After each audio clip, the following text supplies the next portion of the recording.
1971 শুধু 25শে মার্চের রাতে ঢাকাতেই শহীদ হয়েছিলেন হাজার হাজার মানুষ।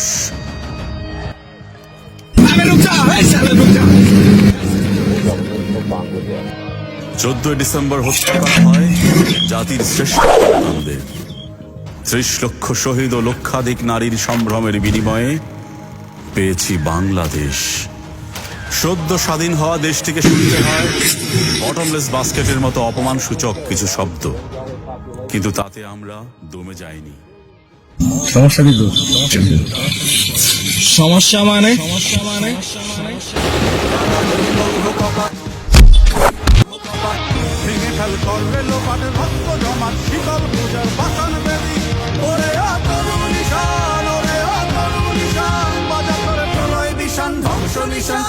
প্রাচীর প্রাচীর ভেদি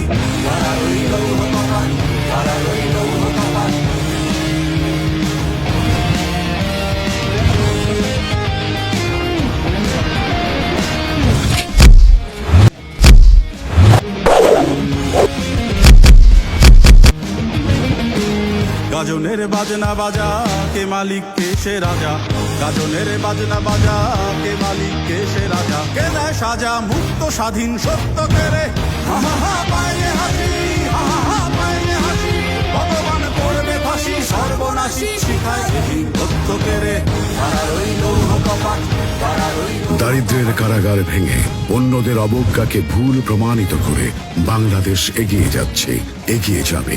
গত 50 বছরে আমরা প্রমাণ করেছি বাংলাদেশ বটমলেস বাস্কেট না, বরং এন্ডলেস পসিবিলিটির এক দেশ। এই সবই সম্ভব হয়েছে বিজয় এসেছিল বলে। 30 লক্ষ মানুষের সেদিনের আত্মত্যাগই আজ খুলে দিয়েছে এই অসীম সম্ভাবনার দুয়ার।